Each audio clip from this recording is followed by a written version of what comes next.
نحمده ونصلي على رسوله الكريم اما بعد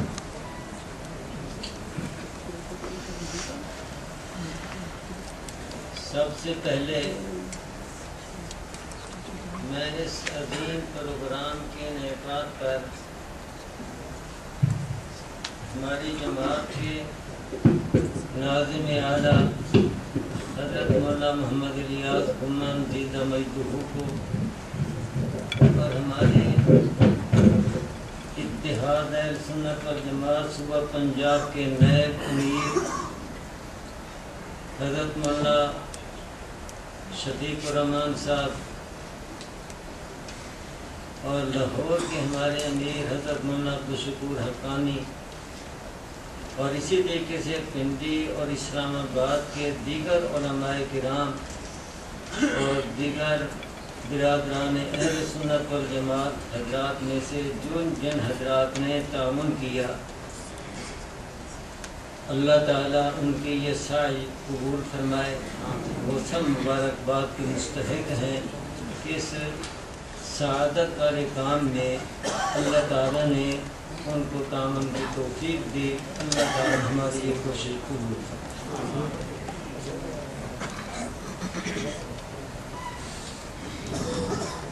اتحاد اہل سنت والجماعت کے سامنے مختلف مقاصد اور مختلف اہداف، ان میں سے ایک بڑا مقصد ہے ایسی محنت کرنا کہ جس محنت کے ذریعے فقہ اور فقہا کے اوپر اعتماد قائم رہے۔ اس لیے کہ اس وقت پوری دنیا میں یہ کوشش کی جا رہی ہے کہ فقہ اور فقہا سے اعتماد اٹھا دیا جائے، صرف اعتماد ہی ختم نہ کیا جائے بلکہ فقہ فقہا کے بارے میں نفرت پیدا کر دی جائے اور عداوت کی حد تک نفرت ہو جائے۔ تو جب ایک طرف یہ اہل باطل کی محنت ہے تو پھر اہل حق کو بھی چاہیے کہ اس کے مقابلے میں اس انداز سے محنت کریں کہ ہمارے تمام مسلمان بھائیوں کا فقہ اور فقہا کے اوپر اعتماد قائم رہے۔ اس میں کئی فائدے ہیں، ان میں سے 3 فائدے میں آپ حضرات کی خدمت میں عرض کرتا ہوں۔ ایک فائدہ تو یہ ہے کہ جب فقہ پر سے اعتماد اٹھ جائے، فقہا سے اعتماد ختم ہو جائے، تو ہمارے سامنے دین کی جو عملاً تشریح ہے وہ یہی ہے فقہ کی شکل میں۔ اب اگر اس فقہ سے اعتماد اٹھ جاتا ہے تو اس کے بعد ہوگا کیا؟ جو بھی 4 لفظ پڑھا ہوا ہے وہ اپنے ذہن سے ایک اختراعی من گھڑت قرآن حدیث کی اور دین کی نئی تشریح کرے، تو جتنے پھر تشریح کرنے والے اتنے مذہب۔ تو اس سے صرف یہ نہیں کہ امت کے اندر ایک اختلاف پیدا ہوگا، اختلاف کا دروازہ کھلے گا، اختلافات کے کئی پھاٹک کھل جائیں گے، نہ جانے کتنے مذہب نکل آئیں۔ اور آج بھی جو نئے نئے مذہب پیدا کرنے والے لوگ ہیں ان کا طریقہ واردات اور ان کی ابتدا یہیں سے ہوتی ہے کہ وہ پہلے فقہ اور فقہا سے نسبت ختم کرتے ہیں، فقہ فقہا سے تعلق توڑتے ہیں، فقہ فقہا کے بارے میں بد اعتمادی بلکہ نفرت اور عداوت پیدا کرتے ہیں۔ اب وہ ہو گئے فقہا اور فقہ سے آزاد، جو تشریح ان کے سامنے تھی اس پر ان کو اعتماد نہیں رہا۔ متبادل تشریح کیا ہوگی جس پر انہوں نے اعتماد کیا؟ وہ اپنی ایک من گھڑت نئی تشریح کر کے اپنے پیچھے لگا کر ایک نیا مذہب اور نئی جماعت بنا لیتا۔ اور اگر ہم اس محنت میں کامیاب ہو جاتے ہیں اور انشاءاللہ کامیابی کے آثار ہیں، کہ فقہ اور فقہا کے اوپر اعتماد جیسے تھا اسی طریقے سے انشاءاللہ قائم رہے گا، تو نتیجہ یہ ہوگا کہ جہاں پر فقہ حنفی ہے وہاں پر جب فقہ حنفی کے ساتھ دین کو سمجھا جائے گا. فقہ حنفی یہ ایسے ہی آپ سمجھ لیں جس طرح نصاب کی کتاب اور اس کے ساتھ ایک گائیڈ ہوتی ہے. نصاب کی کتاب کو پھر اس گائیڈ کے ذریعے سے حل کر کے یا اس سے تیاری کر کے استاد پڑھاتا ہے. طلباء امتحان دیتے ہیں تو وہ گائیڈ کوئی الگ نہیں ہوتی، اسی کتاب کے سمجھنے کے لیے کہ تشریح کا کام دیتی ہے. تو اسی طریقے سے فقہ یہ یوں ہی سمجھو کہ کتاب و سنت کے لیے، اور کتاب و سنت میں جو دین و شریعت کے احکامات ہیں ان کے سمجھنے کے لیے ایک گائیڈ کی حیثیت رکھتی ہے. اگر فقہ کے ذریعے سے دین کو سمجھا جائے تو بڑا آسانی سے سمجھ آ جائے گا. تو جہاں پر فقہ حنفی ہے اگر سارے کے سارے اسی فقہ حنفی کو ہی اپنے لیے ایک شرع کے طور پر ساتھ رکھیں اور دین کو سمجھیں تو سب فقہ حنفی والی تشریح جب ایک ہی تشریح ہوگی تو سارے ایک ہی بن جائیں گے. اور جن علاقوں میں فقہ شافعی ہے وہاں کے لوگ وہ فقہ شافعی کو بطور شرع کے سامنے رکھیں. جن علاقوں میں فقہ مالکی ہے وہاں کے لوگ فقہ مالکی کو بطور شرع کے سامنے رکھیں. جن علاقوں میں فقہ حنبلی ہے تو فقہ حنبلی کو وہاں بطور شرع کے سامنے رکھا جائے اور اس کی روشنی میں دینی احکامات کو سمجھا جائے تو اس سے اختلافات پیدا نہیں ہوں. ایک تو یہ فائدہ ہے کہ امت کے اندر ایک بہترین اتحاد، مذہبی اختلافات ختم کرنے اور اتحاد پیدا کرنے کی بہترین یہ تدبیر ہے. دوسرا کہ تحریف دین کا دروازہ بھی اس سے بند ہو جائے گا کہ جب فقہ پر سے اعتماد اٹھ جائے گا اور اس کے بعد آزادانہ طور پر آزاد منش بن کر الگ الگ تشریحات ہوں گی تو یہ تشریحات کی آڑ میں دین کے اندر تحریف، کتاب و سنت کے اندر تحریف ہوگی. اور اگر اسی پہلے والی تشریح کو ہم لے لیتے ہیں تو پھر یہ تحریف والا دروازہ بھی بند رہے گا. تیسرا فائدہ یہ کہ جو لوگ فقہا کی تشریحات کو چھوڑ کر نئی تشریح کرنا چاہتے ہیں، جب ان سے پوچھا جاتا ہے بھئی تم یہ پہلے والی تشریح کیوں نہیں لیتے، فقہ کو کیوں نہیں لیتے، تو ان کی زبان کھلتی ہے کہ فقہ کے اندر یہ، فقہ کے اندر یہ، فقہا میں یہ نقص، فقہا کے اندر یہ عیب، فقہا نے کتاب و سنت کو یوں نقصان پہنچایا، دین کو یوں نقصان پہنچایا. تو اس سے فقہا کے گیلے شکوے بھی ہوئے، ان کے بارے میں بد زبانی بھی ہوئی اور دل وہ بھی ناپاک، دل دماغ بھی ناپاک اور زبان بھی آلودہ. اور اگر ہم فقہ والی تشریح کو لیتے ہیں تو چونکہ یہ فقہا نے فقہ ایک دین اسلام کی ہمیں تشریح عطا کی تو یہ ہمارے محسن ہوں گے. محدثین حضرات نے احسان یہ کیا کہ احادیث رسول اللہ صلی اللہ علیہ وسلم کو اسناد کے ساتھ محفوظ کیا امت کے لیے. فقہا نے ان احادیث میں جو مسائل آئے ہوئے تھے ان مسائل کو محفوظ کیا فقہ کی شکل میں. تو یہ ہمارے محسن ہیں دونوں طبقے، تو دونوں کے ساتھ محبت ہوگی، دل میں دونوں کے ساتھ کی عظمت ہوگی تو ہمارا دل دماغ بھی ان کی محبت سے معطر رہے گا اور زبان پہ بھی ان کی تعریف ہوگی اور ہمارا دل دماغ ان کی نفرت عداوت کے زہر سے اور زبان بھی ان کے گلے شکوے سے محفوظ رہے گی. اس لیے اتحاد اہل سنت والجماعت کے سامنے یہاں دوسرے اہداف ہیں. ایک بہت بڑا ہدف یہ بھی ہے کہ فقہ اور فقہا کے اوپر اعتماد کی محنت کی جائے. امید ہے کہ آپ سب حضرات اس نیک مقصد میں اپنی اپنی جگہ سارے کوشش کریں. ٹھیک ہے نا بھائی؟ کئی سال پہلے کی بات ہے، اسلام آباد آنا ہوا. رات جہاں ایک جگہ میں ٹھہرا، قریب ایک مسجد تھی، تو صبح کو وہاں جو نماز پڑھانے والے عالم صاحب تھے ان نماز کے بعد درس دی. میں بھی درس میں بیٹھ گیا تو تو بار بار وہ ایک جملہ دہرا رہے تھے کہ ہمیں بس قرآن حدیث پر عمل کرنا چاہیے، قرآن حدیث پر عمل کرنا چاہیے، قرآن حدیث پر عمل کر کے اپنی زندگیاں سنوارنی چاہیے، اس پر وہ زور دے رہے تھے اور کئی دفعوں سے یہ جملہ استعمال کیا۔ جب درس سے فارغ ہوئے تو میں ان سے ملا اور اپنا تعارف کرایا، تو میں نے کہا جی میں آپ سے کوئی 2-3 منٹ علیحدہ بات کرنا چاہتا ہوں۔ بڑے اچھے آدمی تھے، انہوں نے کہا بھی ٹھیک ہے۔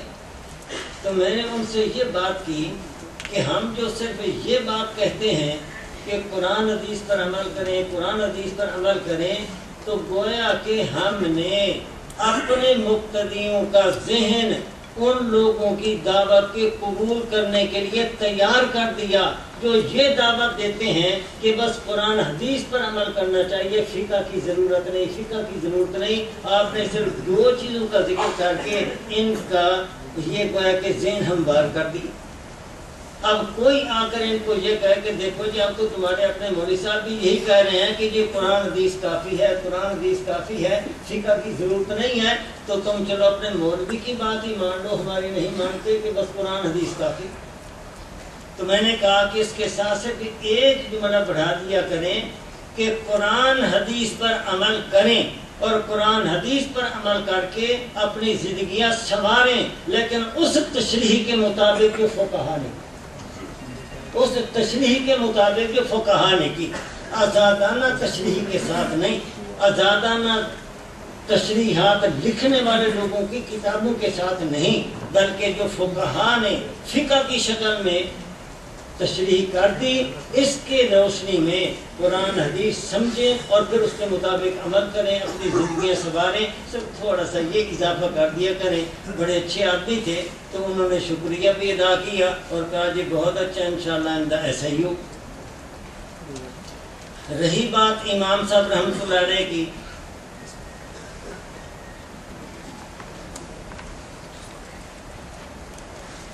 تو اس سلسلے میں ایک بات تو یہ بات میں عرض کرتا ہوں، اشارے میں کر سکتا ہوں، تفصیل تو نہیں کر سکتا۔ بخاری شریف کے صفحہ 18 پر ایک حدیث ہے، کتاب العلم میں نبی کریم صلی اللہ علیہ وسلم نے ارشاد فرمایا کہ اللہ نے جو مجھے علم عطا کیا اس کی مثال بارش کی طرح ہے، اور جب بارش زمین پر برستی ہے تو زمین کے 3 قسم کے ٹکڑے، ایک تو زمین کا وہ حصہ کہ جس نے صرف پانی کو محفوظ کر لیا، دوسرا وہ حصہ کہ جس نے پانی کو اپنے اندر جذب کیا، جذب کر کے پھر قسم و قسم کے پھل پھول اگائے، اور تیسرا وہ کہ جس نے پانی محفوظ بھی نہیں کیا، کچھ اگایا بھی نہیں۔ یہ جو پہلی مثال ہے یہ ہے محدثین حضرات، کہ محدثین حضرات نے یہ جو احادیث رسول اللہ صلی اللہ علیہ وسلم ہیں جو اس مشکات نبوت سے ظاہر ہوئی، انہوں نے ان احادیث کو اسناد کے ساتھ محفوظ کیا۔ اور جو دوسری مثال ہے کہ پانی جذب کر کے پھل پھول اگانا، یہ مثال ہے فقہا کی۔ اس سے معلوم ہوا کہ خدمت حدیث کے 2 شعبے ہیں۔ اس حدیث سے ہمیں رہنمائی ملی کہ خدمت حدیث کے 2 شعبے ہیں۔ ایک شعبہ یہ ہے کہ حدیث کی اسناد اور الفاظ ان کو محفوظ کرنا۔ اسناد سے مراد یہ ہے کہ نیچے جو راویوں کا سلسلہ ہوتا ہے کہ فلاں نے فلاں سے، فلاں نے فلاں سے، یہ راویوں کا سلسلہ، جیسے بخاری شریف کی آخری حدیث امام بخاری رحمۃ اللہ علیہ فرماتے ہیں کہ ہمیں یہ حدیث سنائی احمد بن اشکاب نے، وہ کہتے ہیں کہ ہمیں یہ حدیث سنائی محمد بن فضیل نے، وہ کہتے ہیں کہ ہمیں یہ حدیث حاصل ہوئی عمارہ بن قعقاع سے، وہ کہتے ہیں ابو زرع سے، وہ کہتے ہیں کہ مجھے یہ حدیث حاصل ہوئی حضرت ابو ہریرہ رضی اللہ تعالیٰ عنہ سے۔ اور امام بخاری رحمۃ اللہ علیہ سے اوپر گویا کہ یہ 5 راوی ہیں جو اس طرح ہر نیچے والا اوپر والے سے نقل کر رہا ہے۔ اور پھر حضرت ابو ہریرہ رضی اللہ تعالیٰ عنہ فرماتے ہیں قال قال النبی صلی اللہ علیہ وسلم، کہ نبی صاحب نے یوں فرمایا۔ تو یہ جو نیچے راویوں کا سلسلہ ہوتا ہے اسے کہا جاتا ہے سند حدیث، اور جو اوپر یہ حصہ آتا ہے کہ نبی صاحب نے یوں فرمایا یا نبی صلی اللہ علیہ وسلم نے یوں کیا، قال رسول اللہ یا فعل رسول اللہ، اس کو کہا جاتا ہے متن حدیث، یعنی وہاں الفاظ حدیث ہیں، نبی صلی اللہ علیہ وسلم کا قول یا فعل جن سے نقل کیا جاتا ہے۔ تو محدثین کا کام یہ ہے کہ نبی علیہ السلام کے وہ جو الفاظ حدیث ہیں، حدیث کے الفاظ، ان کو محفوظ کرنا اسناد کے ساتھ محدثین کا صرف اتنا کام ہے۔ تو محدثین کی خدمت کا تعلق اور ان کا دائرہ کار وہ ہے اسناد اور الفاظ حدیث، اور فقہا کا دائرہ کار اور ان کی محنت اور ان کی خدمت حدیث وہ کیا ہے کہ احادیث میں جو الفاظ حدیث کے پردے میں جو مسائل ہیں، احکام شریعت ہیں، قوانین شریعت ہیں، ان کو پہلے نمبر پر سمجھ کر آگے امت کے لیے پھر ان کو بیان کرنا، یہ فقہا کا ایک تو یہ کام ہے۔ اور دوسرا یہ کام کہ قرآن حدیث کی تہ میں کچھ ایسے اصول ہیں کہ جن اصولوں کے ذریعہ سے قیامت تک پیش آنے والے مسائل وہ حل کیے جا سکتے ہیں، تو ان اصولوں کو تلاش کرنا، یہ ہے فقاہت یا یہ ہے فقہ۔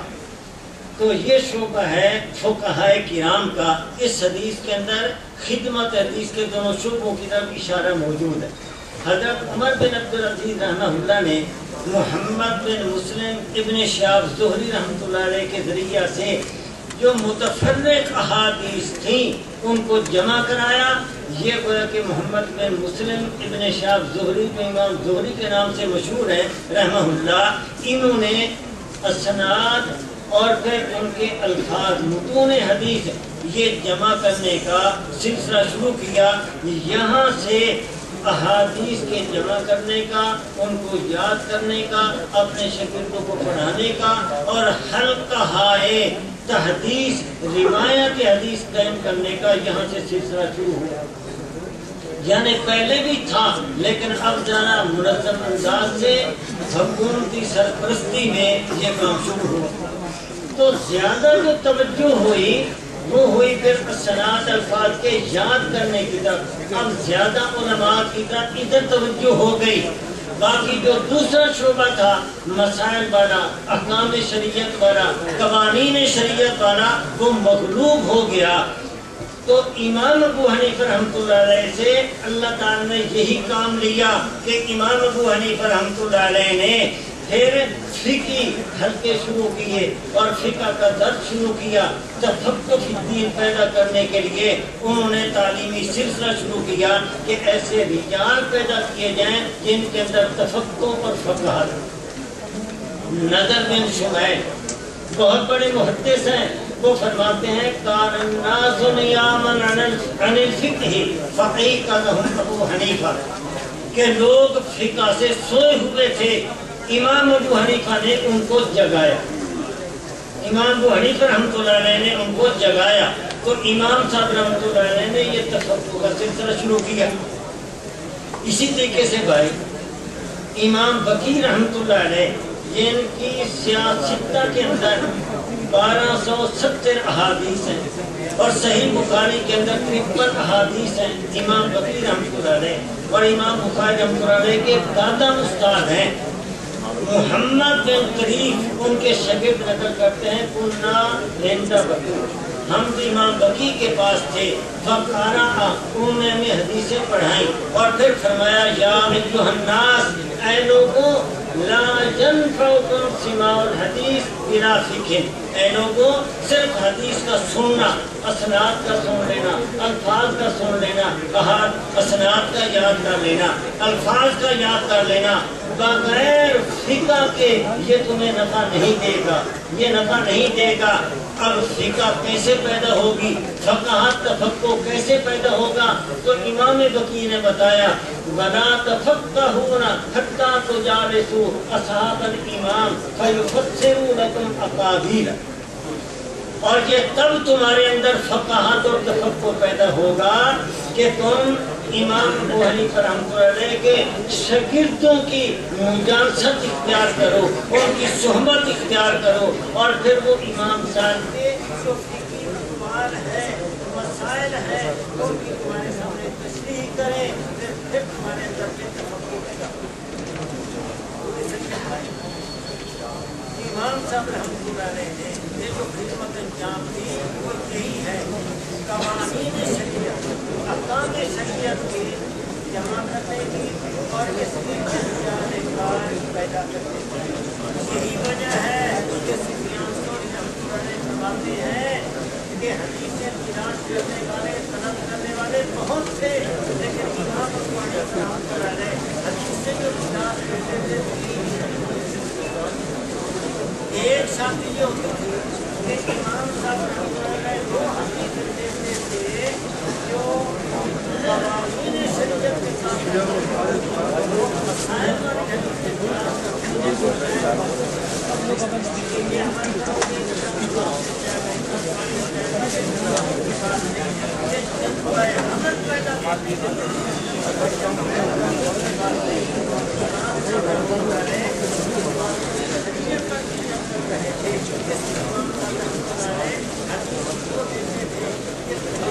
مسائل